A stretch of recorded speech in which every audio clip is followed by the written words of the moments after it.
We have with us Sir Danish Ali, who is the Vice President of the National Bank of Pakistan, and he is also doing his PhD from ICRA University. The topic he will be presenting today is the application of project management in industry.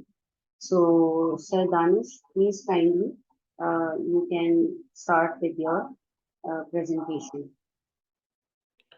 Assalamu alaikum. Am I audible? Yes, sir. Yes, you are audible. Yes, I am highly thankful to Dr. Sana Arsputto for inviting me for this guest speaker session. And I'm also thankful to Ilma University, and I have also been the student of Dr. Sana Arsputto, and she's a role model for me, and I'm hoping to get the doctorate degree. So thank you very much. Now, जो हमारा topic है वो है application of project management या project integration management. और being in industry के हवाले से इस टॉपिक को शुरू करने से पहले जो है वो जब भी मैं कोई भी लेक्चर स्टार्ट करता हूँ तो वो उस दुआ से स्टार्ट करता हूँ कि रब्ब इश्रह ली सदरी वयस्सिर ली अमरी वहलुल उक़दम मिन लिसानी यफ़क़हू क़ौली। ये वो दुआ है जो कि हज़रत मूसा अलैहिस्सलाम ने जब फ़िरऔन के मुकाबले में उनके सामने मद्दे मुकाबिल थे तो उन्होंने ये दुआ की, जिसका तर्जुमा है, oh my lord, open for me my chest, grant me self confidence, contentment and boldness, ease my task for me and remove the impediment from my speech so they may understand what I say. तो ये जो दुआ है ये आज के लिए मैं समझता हूँ जो हमारे स्टूडेंट्स स्पेशली यूनिवर्सिटी स्टूडेंट्स हैं उनको जो है ये अपनी कम्युनिकेशंस के हवाले से जो है वो इसको रिकॉल रखना चाहिए, इसको याद रखना चाहिए और किसी भी फोरम के ऊपर जो है वो इसको रिपीट करते रहना चाहिए ताकि उनकी जो एक्सप्रेसिंग एबिलिटी है वो ज़्यादा से ज़्यादा जो है वो इम्प्रूव हो सके। और इस यकीन के साथ कि जो दुआएं हैं वो आपकी जो है वो तकदीर को बदल देती हैं। भले आपकी तकदीर में नाकामी लिखी भी है और ये बीइंग इन इंडस्ट्री से मेरा अपना एक तजुर्बा रहा है जो मैं आपके साथ शेयर करना चाहूँगा कि आप जितने ज़्यादा भी क्वालिफाइड हों लेकिन अगर आप जो है वो अपनी एक स्पिरिचुअल लाइफ को मेंटेन नहीं करेंगे और आप फेथफुल नहीं रहेंगे और आपके प्रिंसिपल्स नहीं होंगे तो फिर आपको सिर्फ मेहनत के बेसिस पे सक्सेस करना जो है वो मुश्किल होगा। तो हमारा जो टॉपिक है वो है प्रोजेक्ट इंटीग्रेशन मैनेजमेंट और इसके हवाले से मैं ये कहना चाहूँगा कि क्यों जो है वो प्रोजेक्ट मैनेजमेंट की ज़रूरत है। अगर कोई किसी को वॉइस ना आ रही हो तो वो मुझे चैट बॉक्स में मैसेज कर सकता है।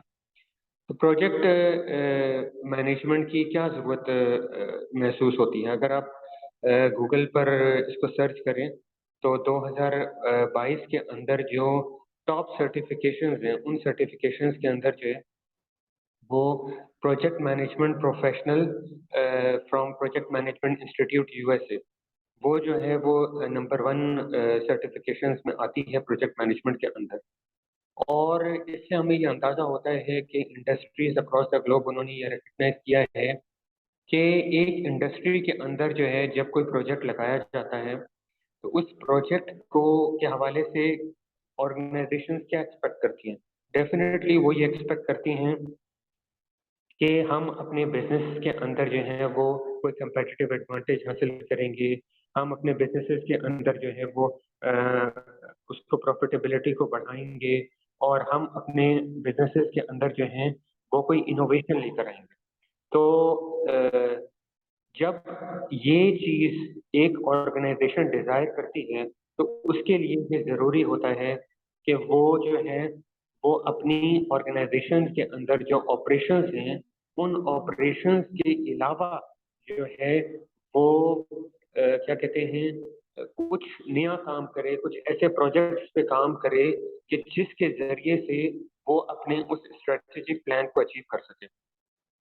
मिसाल के तौर पे आपके पास एक ऑर्गेनाइजेशन है जहाँ पर एक सॉफ्टवेयर लगा हुआ है और उस सॉफ्टवेयर के अंदर जो है वो रूटीन के डेली ऑपरेशंस के काम हो रहे हैं। लेकिन अब क्योंकि टेक्नोलॉजी जो है वो चेंज हो रही है और ग्लोबल ट्रेंड्स चेंज हो रहे हैं, आपके कंपेटिटर्स जो हैं वो मुख्तलिफ किस्म की मूव्स ले रहे हैं और उन मूव्स के जरिए जो है वो कंपटीशन में आगे निकलने की कोशिश कर रहे हैं।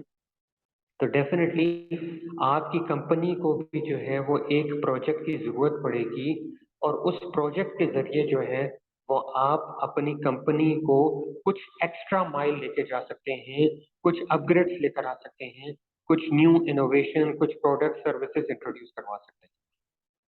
अगर आप सिर्फ डे टू डे ऑपरेशंस तक रहेंगे तो एक थ्रेशोल्ड तक जो है वो आप प्रॉफिटेबिलिटी को लेके जा सकेंगे, लेकिन उसको सस्टेन करने के लिए, उसको ग्रो करने के लिए आपको प्रोजेक्ट्स की बहुत ज़्यादा ज़रूरत पड़ेगी। ठीक है? तो फॉर एग्ज़ाम्पल अगर मैं मिसाल लेता हूँ कि हम बात करें एक इंडस्ट्री की, जैसे for example national bank of Pakistan की। तो नेशनल बैंक ऑफ पाकिस्तान ने अगर मिसाल के तौर पे 100 एटीएम्स ऑटोमेटेड टेलर मशीन्स जो हैं वो इंस्टॉल कर दी हैं। अब वो अपनी मज़ीद आउटरीच बढ़ाना चाहता है। कस्टमर्स जो हैं उनका जो उनको टैप करना चाहता है, तो डेफ़िनिटली उसको मज़ीद एटीएम्स जो हैं वो इंस्टॉल करने पड़ेंगे और उस एटीएम इंस्टॉलेशन के लिए उसको कोई ना कोई प्रोजेक्ट जो है वो इनिशिएट करना पड़ेगा।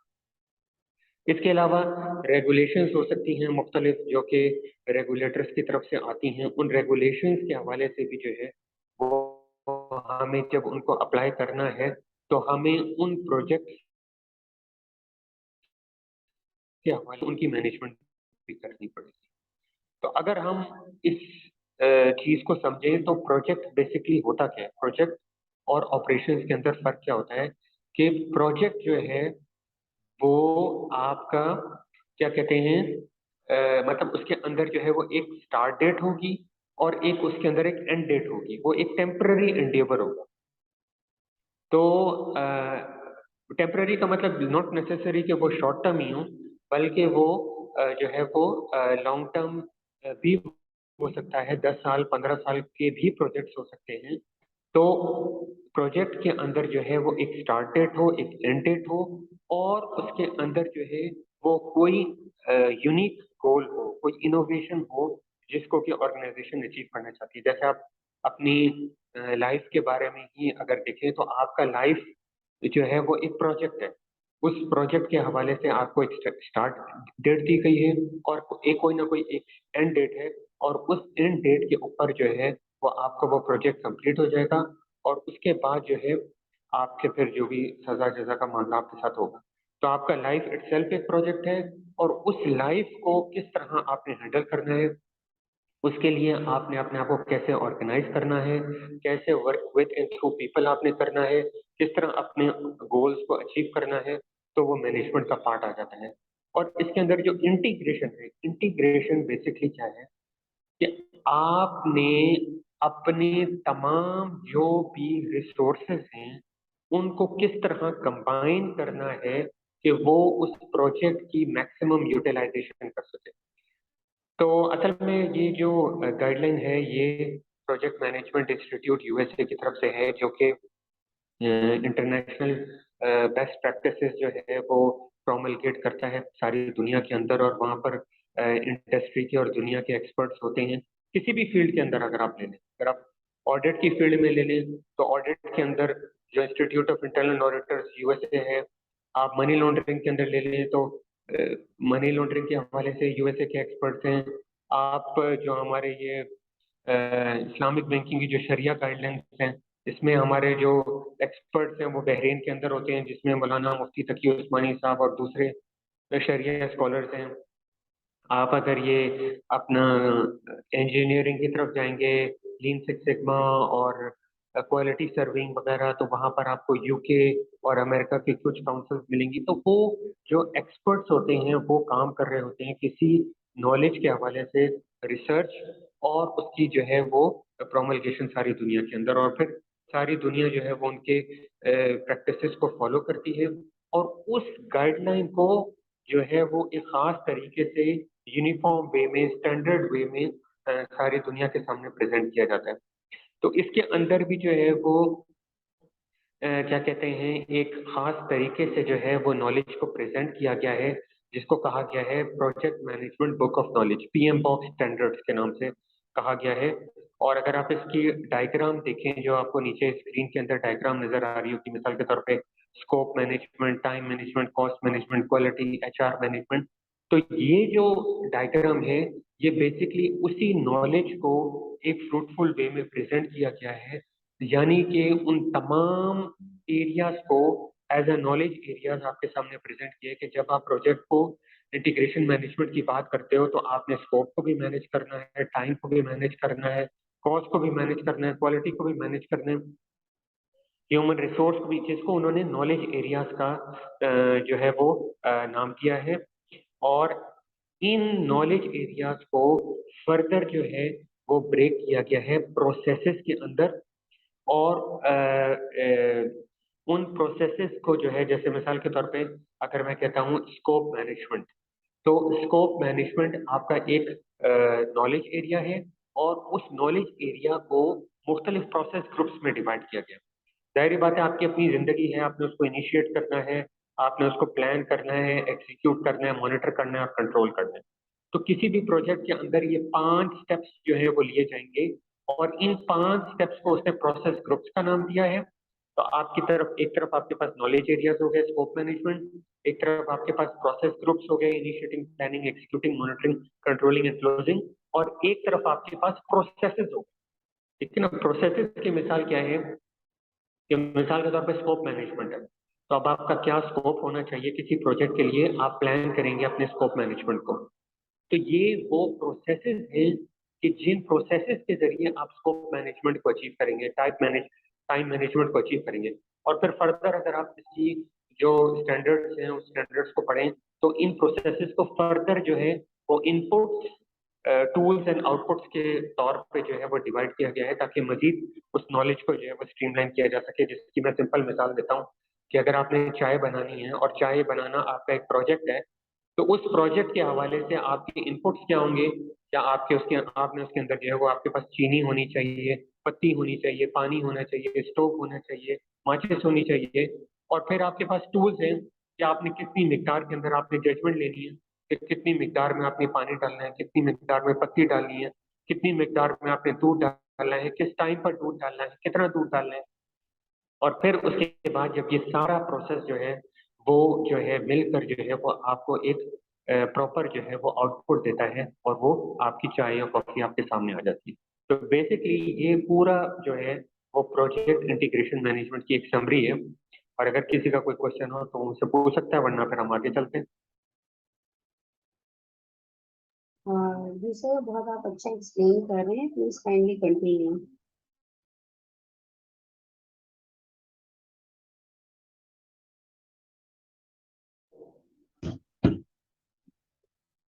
जी, नेक्स्ट सर, स्लाइड। ओके।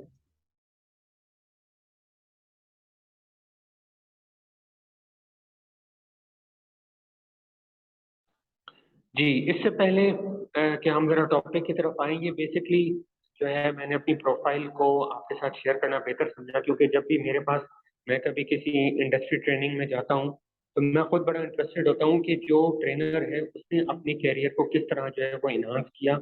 और मैं समझता हूँ गेस्ट स्पीकर सेशन का भी एक मकसद ये होता है कि यूनिवर्सिटी स्टूडेंट्स को और गेस्ट स्पीकर के साथ जो है वो जो इंडस्ट्री में काम कर रहे हैं उसके साथ कोलैबोरेशन हो सके। तो प्रोजेक्ट मैनेजमेंट के अंदर जो है वो एक तो आपका जो है वो आएगा प्रैक्टिकल एक्सपीरियंस, जहाँ पे आप मुख्तलिफ प्रोजेक्ट्स के हवाले से काम कर रहे हैं और अपने एक्सपीरियंस को गेन कर रहे हैं। दूसरी तरफ आपके पास आएगी एकेडमिक क्वालिफिकेशन, जो कि आपके लेवल ऑफ अंडरस्टैंडिंग को जो है वो स्ट्रेंथन करेगी। और आप मजीद जो है आप ये महसूस करेंगे कि आपकी जो इंटरेक्शन है वो प्रोफेशनल होती जाएगी, आपकी ईमेल्स हैं वो प्रोफेशनल वे में प्रेजेंट होंगी, और अपनी बात को जो है, चाहे वो इम्प्लाइड हो या एक्सप्रेस्ड हो, आप अपने बॉसेस के सामने जो है वो बेहतर तरीके से प्रेजेंट करेंगे। और तीसरा आपका नॉलेज एरिया आता है, जो कि आपकी इंटरनेशनल सर्टिफिकेशंस हैं, जो कि बेस्ट प्रैक्टिसेस आपको बताती हैं, और आपको एक रीजनेबल एश्योरेंस मिलती है कि किसी भी फील्ड के अंदर आप जो काम कर रहे हैं उसकी बेसिक नॉलेज आपके पास मौजूद है। तो ये तीन, इट्स नॉट जस्ट फॉर कि मैं कोई सेल्फ प्रेस कर रहा हूँ, बल्कि मैं इन स्लाइड का सिर्फ मकसद ये है कि आपको एक प्रॉपर काउंसलिंग मिल सके कि आपने किस तरह अपने फ्यूचर को लेके चलना है। तो इन 3-4 एरियाज के अंदर आपने फोकस करना है। अगर आप प्रोजेक्ट मैनेजमेंट में इंटरनेशनल सर्टिफिकेशन की तरफ जाना चाहते हैं और स्पेशलाइज नॉलेज लेना चाहते हैं, तो number 1 benchmark project management professional की सर्टिफिकेशन है यूएसए की। नंबर 2 उसकी मजीद जो है अप्रोचेज आ गई हैं, जिसमें कि एजाइल सर्टिफाइड प्रैक्टिशनर है, जो कि आपको एजिलिटी सिखाती है। यानी कि जब प्रोजेक्ट मैनेजमेंट की जो मैंने आपको सारी बात की, स्कोप मैनेजमेंट, टाइम मैनेजमेंट और ये सब, ये एक ट्रेडिशनल वे में जो है वो इम्बेड करता है नॉलेज पीएमपी। लेकिन जब आप एजाइल की बात करते हैं तो एजाइल जो है वो quickness to response to things है। यानी कि अगर आप एक गवर्नमेंट ऑर्गेनाइजेशन की बात करें तो वहाँ पे बहुत सारी लेयर्स होती हैं। उन लेयर्स में मिसाल के तौर पे हमारे, अगर मैं अपनी नेशनल बैंक की बात करूँ, तो यहाँ पर हमारे पास जो है वो एक मैनेजमेंट कमेटी की सब कमेटी है, फिर मैनेजमेंट कमेटी है, फिर बोर्ड की सब कमेटीज हैं, फिर बोर्ड है, बोर्ड में भी मुख्तलिफ। तो ये बहुत सारे लेयर्स आते आते हैं जिनको हमें फॉलो करना पड़ता है। या मिसाल के तौर पे बीइंग अ गवर्नमेंट बैंक हमें पब्लिक प्रोक्योरमेंट रूल्स को फॉलो करना पड़ता है। तो पब्लिक प्रोक्योरमेंट रूल्स जो हैं वो आप अगर नहीं भी जानते तो मैं आपको बता देता हूँ कि क्योंकि हमारे पास पब्लिक मनी इन्वॉल्व होता है, तो हमें पेपरा के जो पब्लिक प्रोक्योरमेंट रूल्स हैं उनको फॉलो करना पड़ता है। जो अगर आप पेपरा की वेबसाइट पर जाएँ तो वहाँ पर आपको मिल जाएँगे वो क्या रूल्स हैं। उसकी मैं आपको थोड़ी-सी समरी दे देता हूँ कि जहाँ पर मिसाल के तौर पे आपने एक प्रोक्योरमेंट करनी है, तो आपको पहले अखबार में ऐड देना पड़ेगा। फिर जो वेंडर्स हैं उनको एक खास टाइमलाइन दी जाएगी। टाइमलाइन देने के बाद आप उनको रिक्वेस्ट फॉर प्रपोज़ल करेंगे, वो अपना प्रपोज़ल सबमिट करवाएँगे। और सबमिट करने के बाद जो है, उसमें जो है वो एक कमेटी बनेगी, वो उनकी बाकायदा टेक्निकल और फाइनेंशियल जो है, वो इवैल्यूएशन करेगी। टेक्निकल में क्या होता है, अगर आपने कोई सॉफ्टवेयर प्रोक्योर करना है, तो आपका जो क्लाइंट है, वो एक रिक्वायरमेंट्स दे रहे हैं ना कि हमें किस किस्म का सिस्टम चाहिए। उसपे इस जैसे मैं कहता हूँ कि भई आपने 5 या 10 बड़े बैंकों के साथ जो है वो काम किया हुआ होना चाहिए। जो भी वेंडर आएगा, जो भी सप्लायर आएगा हमारे कंपनी में सिस्टम लगाने के लिए। तो डेफ़िनेटली वो एक प्रपोज़ल सबमिट करवा रहा है और उस प्रपोज़ल को कमिटी इवैल्यूएट कर रही है और एक स्कोरिंग कर रही है।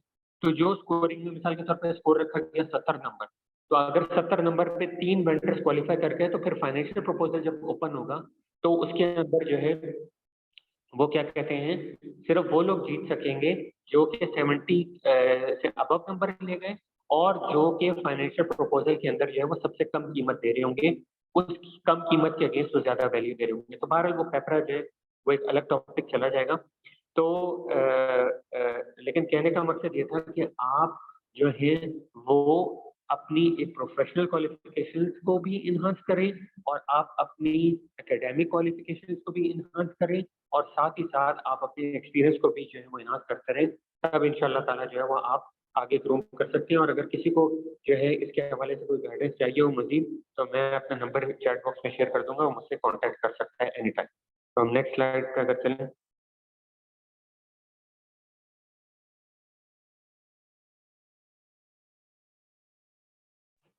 जी, बेसिकली मैंने आपको एक्सप्लेन किया कि प्रोजेक्ट इंटीग्रेशन मैनेजमेंट क्या है और इंडस्ट्री के अंदर वो क्यों अप्लाई किया जाता है।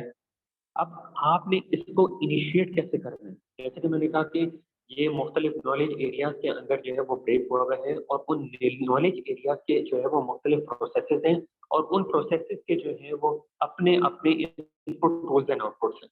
तो अगर मैं प्रोजेक्ट इंटीग्रेशन मैनेजमेंट की बात करता हूँ, ये बेसिकली उन तमाम नॉलेज एरियाज़ को का एक जिस्ट है कि आपने किस तरह स्कोप मैनेजमेंट, टाइम मैनेजमेंट और सारी चीज़ों को इंटीग्रेट करना है। तो जैसे कि आपको डेफिनेशन में नज़र आ रहा होगा, define, combine, unify, coordinate various processes को ये करता है। तो इसके अंदर जो पहला प्रोसेस है वो ये बता रहा है कि आपने प्रोजेक्ट चार्टर को जो है वो डेवलप करना है। होता क्या है कि मैं आपको फॉर एग्ज़ाम्पल एक मिसाल देता हूँ कि आप जो है वो ऑफ़िस में जो है वो अपनी डेली रूटीन का काम कर रहे थे और उसके बाद जो है वो अचानक से जो है रेगुलेटर की तरफ से कोई गाइडलाइंस आ गई। अब उन गाइडलाइंस के हवाले से या मिसाल के तौर पे अमेरिका ने जो है वो कोई रेगुलेशंस निकाली, जिसको आपके रेगुलेटर ने या आपकी गवर्नमेंट ने कहा कि आपने इसको इम्प्लीमेंट करना है। अब मैं अगर अपनी कंपनी की मिसाल करूँ तो मैं उस कंपनी जो है वो उस रेगुलेशंस में स्पेशलाइज़ नहीं करती। कंपनी तो अपने कोर बिज़नेस के ऊपर काम कर रही होती है ना कि भई मुझे प्रॉफ़िट मेकिंग करनी है, मुझे मैन्युफैक्चरिंग करनी है, मुझे ट्रेडिंग करनी है, मुझे सर्विस करनी है। तो सर्विस, ट्रेडिंग या मैन्युफैक्चरिंग के हवाले से उसका एक कोर बिज़नेस होगा। लेकिन अगर हम बात करेंगे उस रेगुलेशन के हवाले से, तो रेगुलेशन किसी एक खास कॉन्टेक्स्ट में होगी जिसका उस ऑर्गेनाइजेशन को स्पेशलाइजेशन नहीं होगी। तो डेफिनेटली पहले आप उस रेगुलेशन को रीड आउट करेंगे, वो रेगुलेशन आपसे क्या चाहता है। आप अपने बॉस के पास जाएंगे, डेलिब्रेट करेंगे, बॉस से डिस्कस करेंगे, बॉस कहेंगे यार हम ये चाहते हैं कि हम ये प्रोजेक्ट इनिशिएट करें।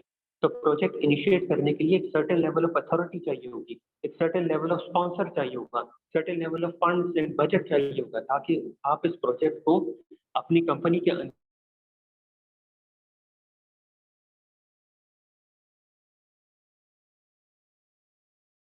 उस प्रोजेक्ट को नहीं चला सकते। तो जब आपने कंपनी के अंदर जो है उस प्रोजेक्ट के लिए कुछ प्रोटोकॉल स्टैब्लिश करवाने हैं, तो उसके लिए आपको एक प्रोजेक्ट चार्टर बनाना पड़ेगा। आपको उस बहस में नहीं जाते कि वो किस फॉर्मेट के अंदर होना चाहिए, लेकिन उसका मकसद क्या है प्रोजेक्ट चार्टर का बनाने के लिए का मकसद ये है कि कंपनी के अंदर आपके पास स्पॉन्सर अवेलेबल हो, वो स्पॉन्सर जो कि फंड्स आपको देगा, और आप उस फंड्स के हवाले से जो है वो एक प्रोटोकॉल स्टैब्लिश हो जाए कि उसको कंपनी में किस तरह लेकर चलें। वरना तो अगर आप ये काम नहीं करेंगे फॉर एग्जाम्पल, और आप ये समझते हैं कि यार प्रोजेक्ट मैनेजमेंट ज़रूरी नहीं है और हमें ऐसे चार्टर डॉक्यूमेंट की ज़रूरी नहीं है, तो फिर आप अलग-अलग लोगों के पास जाएँगे और उनसे जाकर उनको बावर कराएँगे कि यार ये एक प्रोजेक्ट है जिस पर हमें काम करना चाहिए।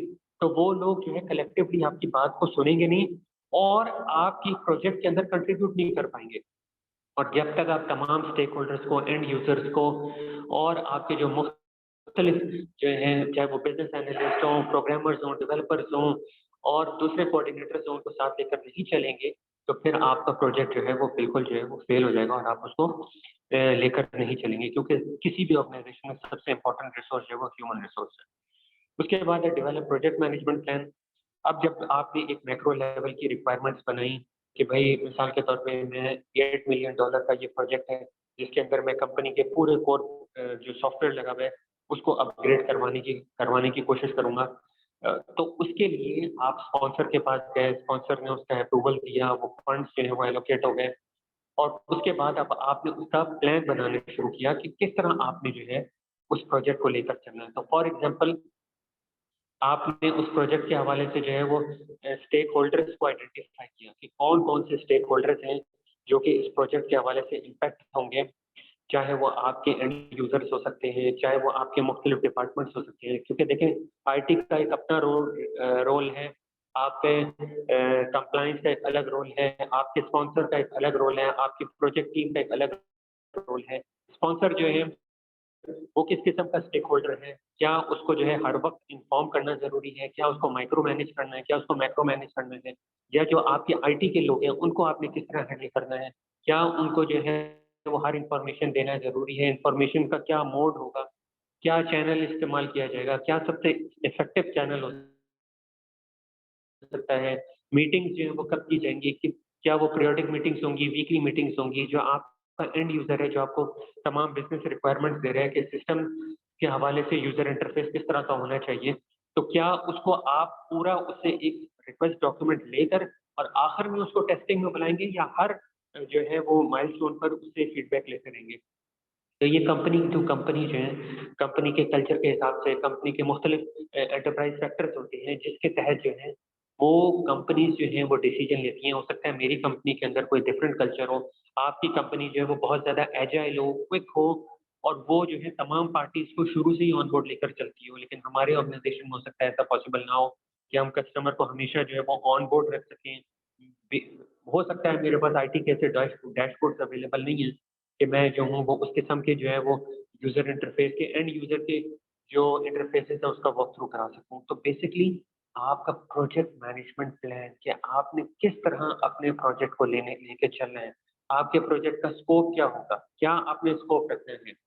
और वो स्कोप जो है उसके हवाले से कोई चेंजेस आते हैं, तो उन चेंजेस के हवाले से आपका क्या ट्रीटमेंट होगा? जैसे कि आप नंबर 5 में देख रहे हैं इंटीग्रेटेड चेंज कंट्रोल कि ऐसा नहीं होगा कि अगर आप किसी बिज़नेस के पास जाएँगे और आपको वो कोई रिक्वायरमेंट्स दे देगा, तो आप उसको फौरी तौर पे एक्सेप्ट कर लेंगे। क्यों? क्योंकि जब चेंज रिक्वेस्ट डॉक्यूमेंट आता है, रिसीव होता है, तो उस पर डिलिब्रेशन होती है तमाम स्टेक होल्डर्स के साथ। उसके बाद जब वो आईटी के पास जाता है, तो आईटी ये देखता है कि ये जो बिज़नेस ने चीज़ें रिक्वेस्ट की हैं, ये सिस्टम के अंदर जो है वो किस तरह जो है वो एडजस्ट की जाएंगी, उसका फंक्शनल स्पेसिफिकेशन डॉक्यूमेंट तैयार होता है। अगर मैं कहूँ कि मुझे जो है एक ऐसा टैब चाहिए जो कि जिसके अंदर ये लॉजिक चेक्स अवेलेबल हों और सिस्टम फौरन ये जजमेंट ले लूँ कि ये लिस्ट ऑफ वैल्यू जो है वो गलत सेलेक्ट की गई है, तो फिर जो है वो आईटी जो है वो ये बात एक्सेप्ट नहीं कर पाएगा कि जो है वो मैं किस तरह जो है ये चीज़ जो है वो इम्प्लीमेंट करूँ सिस्टम के अंदर। तो फिर जब वो फंक्शनल स्पेसिफिकेशन डॉक्यूमेंट जो है वो तैयार करेगा, फिर उसके बाद जो है वो दोनों डॉक्यूमेंट्स के हवाले से डिस्कशंस होंगी और फिर उसके बाद वो जो भी आईटी तैयार करके देगा वो एक एनवायरनमेंट में डिप्लॉय होगा, टेस्ट एनवायरनमेंट में डिप्लॉय होगा। डिप्लॉय होने के बाद उसकी क्वालिटी एश्योरेंस टेस्टिंग भी होगी और उसकी एंड यूजर भी उसकी टेस्टिंग करेगा। तो जब आप जो है वो सिस्टम के अंदर डिप्लॉय कर रहे हैं तो क्वालिटी एश्योरेंस जो टेस्टिंग कर रहे हैं वो मुख्तलिफ ज़ाविये से सिस्टम का बिहेवियर चेक करेगा, नेगेटिव टेस्टिंग करके देखेगा कि सिस्टम सही रिस्पॉन्ड कर रहा है, जो रिजल्ट हमने प्लान किए थे उस रिजल्ट के मुताबिक सिस्टम बिहेव कर रहा है नहीं कर रहा। और फिर उसके बाद जो आपका यूजर एक्सेप्टेंस टेस्टिंग है वो जो उसने बिजनेस केस दिया था उसके मुताबिक टेस्ट करेगा कि जो हमने रिक्वायरमेंट दी थी और उसके मुताबिक जो टेस्ट केसेस हमने डेवलप किए हैं उस अम्ब्रेला के अंदर जो टेस्ट केसेस डेवलप हुए हैं क्या वो प्रॉपर जो है उसके अंदर रिस्पॉन्ड कर रहा है नहीं कर रहा। और फिर उसके बाद जो है हम जो है वो उसको तमाम स्टेक होल्डर से साइन ऑफ लेने के बाद एक गो लाइव डेट डिसाइड करेंगे और उसके बाद वो लाइव होगा और फिर ये हमारा जो है वो प्रोजेक्ट कंप्लीट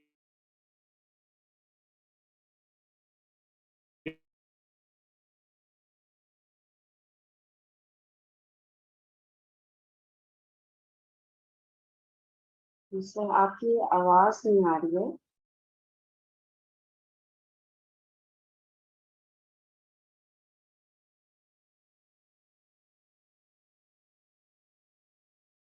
सर आपकी आवाज नहीं आ रही है।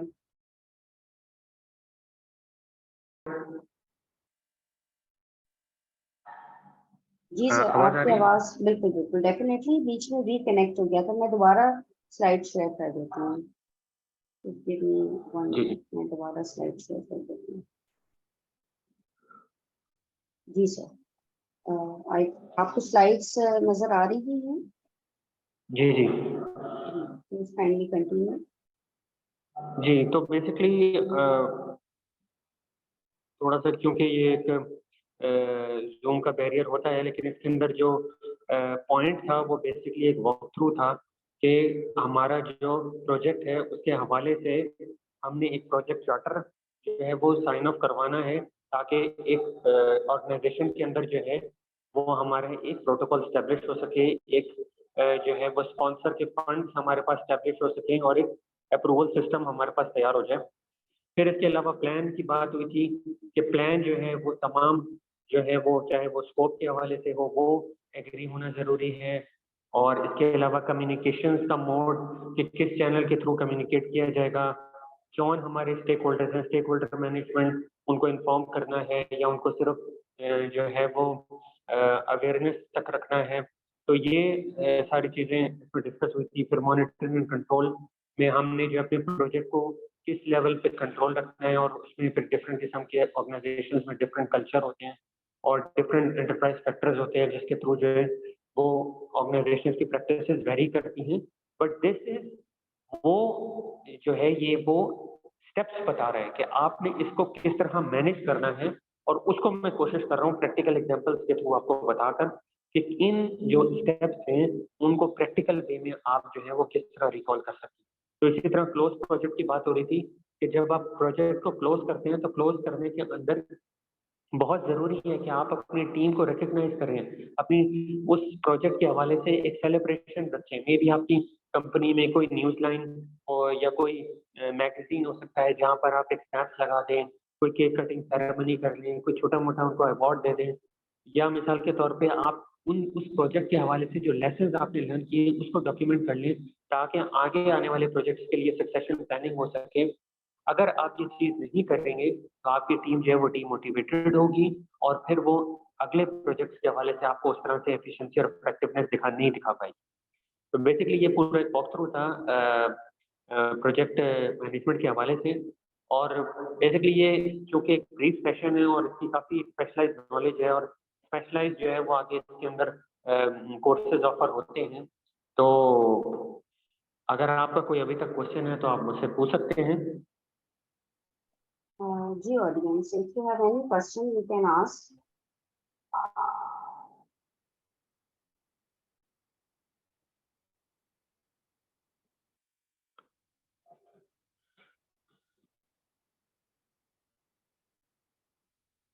I have a question.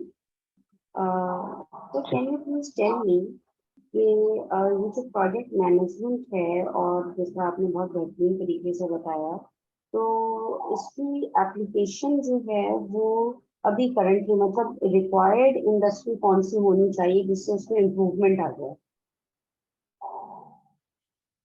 जी जी, देखें, प्रोजेक्ट मैनेजमेंट की नॉलेज चाहे सर्विस इंडस्ट्री हो, ट्रेडिंग इंडस्ट्री हो, मैन्युफैक्चरिंग इंडस्ट्री हो, तीनों इंडस्ट्रीज के अंदर ये इक्वली एप्लीकेबल है।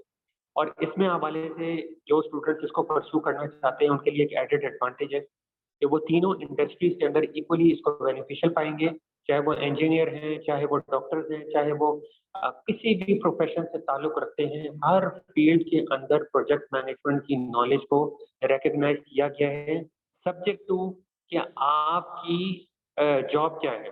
मिसाल के तौर पे अगर मैं ऑपरेशन से ताल्लुक रखता हूँ तो मैं डे टू डे अफेयर्स में काम कर रहा हूँ, मैं डेली रूटीन का काम कर रहा हूँ, मैं किसी प्रोजेक्ट पे काम नहीं कर रहा। तो उस वक्त आपको ये लगेगा कि यार ये नॉलेज मेरे लिए बेनिफिशियल नहीं हो, बट फॉर फ्यूचर डेवलपमेंट कहीं ना कहीं आप प्रोजेक्ट के हवाले से एज मेंबर या एज चेयरपर्सन काम कर रहे होंगे। जैसे मैं मिसाल के मैंने बहुत सारे प्रोजेक्ट्स काम किए कि मैं ऑपरेशंस का काम कर रहा था, लेकिन साथ ही साथ मुझे एज अ मेंबर जो है उन प्रोजेक्ट्स में एलोकेट किया गया। तो इस नॉलेज ने मुझे बेनिफिशियल बहुत ज़्यादा फायदा दिया, बिकॉज आई न्यू कि क्या इंटरनेशनल बेस्ट प्रैक्टिसेस हैं उस प्रोजेक्ट के हवाले से और किस तरह उस प्रोजेक्ट को लेके चलना पड़ता है। तो जब भी मैं किसी दूसरे स्टेक होल्डर से, चाहे वो आपके इंटर डिपार्टमेंटल मुख्तलिफ लोग होते हैं, मैं उनसे डिस्कशन कर रहा हूँ तो मैं बेहतर तरीके से जो है अपनी बात को कन्वे कर पाता हूँ। तो इसी तरह आप किसी भी इंडस्ट्री से आप बात कर लें, इवन आप जो है मैं अगर डॉक्टर्स की बात करूँ तो वो भी कहीं ना कहीं जो है वो अपने मेडिकल के हवाले से, चाहे वो हॉस्पिटल्स के हवाले से हों, पेशेंट्स के हवाले से हों, वो ट्रेनिंग्स के हवाले से हों, वो कहीं ना कहीं जो है वो प्रोजेक्ट्स में ज़रूर इन्वॉल्व होते हैं। तो अगर बहुत ही ज़्यादा आपकी रिपीटेटिव नॉलेज की जॉब है, जैसे आप बहुत ही लेबर लेवल की जॉब कर रहे हैं, तब मैं समझता हूँ कि ये इतनी ज़्यादा रिकग्नाइज नहीं है। लेकिन आप चूंकि माशाल्लाह सारे प्रोफेशनल्स हैं, इंशाल्लाह यू हैव टू इनोवेट और आपको बड़ी बड़ी जो है वो प्रोजेक्ट्स इनिशिएट करने हैं, तो आप लोगों के लिए तो ये बहुत ज़्यादा बेनिफिशियल नॉलेज है। जी sir, thank you so much. आपने बहुत ही इम्पोर्टेंट इंफॉर्मेशन हमें प्रोवाइड की। मेरा बस एक और सवाल था कि since you are doing banking for such a long time, so I think आपको ये अब भी पता होगा कि fintech financial technology is introduced in banks and a lot of people are using it. और इससे बैंक्स पे जो है वो क्या असर पड़ा है और क्या जो है ये भी एज अंडर प्रोजेक्ट आता है? जी बिल्कुल, जितनी भी आपकी सॉफ्टवेयर डेवलपमेंट या टेक्नोलॉजी इन्हांसमेंट्स हैं या सिस्टम इन्हांसमेंट्स हैं, वो आपके रूटीन ऑपरेशंस का पार्ट नहीं है, बल्कि आपको उसके लिए कोई ना कोई प्रोजेक्ट इनिशिएट करना पड़ता है जिसकी एक स्टार्ट डेट होती है, जिसकी एक एंड डेट होती है, और जो रिजल्ट में आपको किसी किस्म का कोई ना कोई सिस्टम ऑर्गेनाइजेशन को एडवांटेज देता है या इनोवेशन देता है। तो जहाँ तक हमारी ये बात है टेक्नोलॉजी की,